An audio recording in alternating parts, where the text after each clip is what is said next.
This is Bennu, one of Earth's closest planetary neighbors. An asteroid roughly the height of a skyscraper. A remnant from the dawn of the solar system made of carbon-rich rocks and boulders. And since late 2018, the place that NASA's OSIRIS-REx mission has called home. When OSIRIS-REx arrived, it began wrapping Bennu in a complex web of observations, starting with a preliminary survey of its size, shape, mass, and spin. On New Year's Eve, OSIRIS-REx was captured into orbit by Bennu's minuscule gravity, making it the smallest world ever to be orbited by a spacecraft.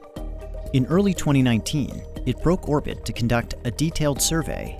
A series of sweeping passes allowed OSIRIS-REx to study geological features at different latitudes and times of day, enabling stereo imaging and landmark-based navigation. During the detailed survey, OSIRIS-REx globally mapped Bennu at only 5 centimeters per pixel, the highest resolution of any planetary body, including Earth.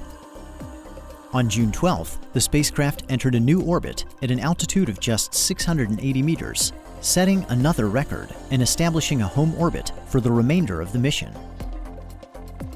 In September, it began reconnaissance on 4 candidate sample collection sites, potential locations on Bennu to touch down and collect a sample later in the mission. OSIRIS-REx concluded its first year at Bennu back in orbit, circling the asteroid's terminator, or boundary between day and night. Here, outside forces acting on the spacecraft are balanced, allowing it to orbit within the same plane over time. Reconnaissance resumed in early 2020 with close flyovers of the primary sample collection site Nightingale and the backup site Osprey. In mid-April, OSIRIS-REx performed the first of 2 rehearsals prior to sample collection. It navigated to a predetermined checkpoint about 125 meters above Bennu, then descended to within 65 meters before backing away. After the checkpoint rehearsal, OSIRIS-REx flew one final reconnaissance sortie over Site Osprey. Then it made a series of high-altitude maneuvers while rebooting its onboard processor and preparing for its second rehearsal of the sample collection event. On August 11th, OSIRIS-REx departed its home orbit and made a 4-hour traverse to Bennu's northern hemisphere, retracing its earlier path. After performing the checkpoint engine burn to begin its descent, it made a second engine burn called Match Point to match Bennu's rotation before backing away at an altitude of approximately 40 meters. Now, the most crucial moment of the mission had arrived.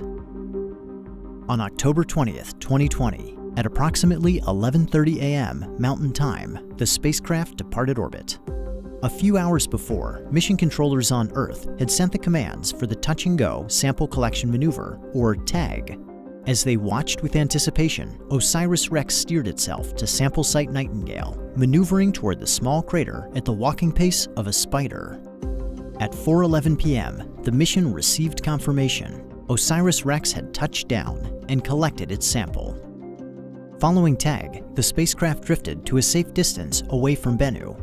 By the end of October, mission controllers determined that it had exceeded its goal of collecting 60 grams of asteroid material.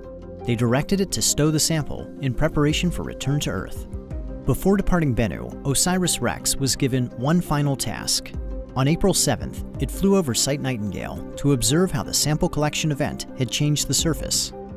And with that, OSIRIS-REx had recorded its mark on Bennu and spun the last strand of its web.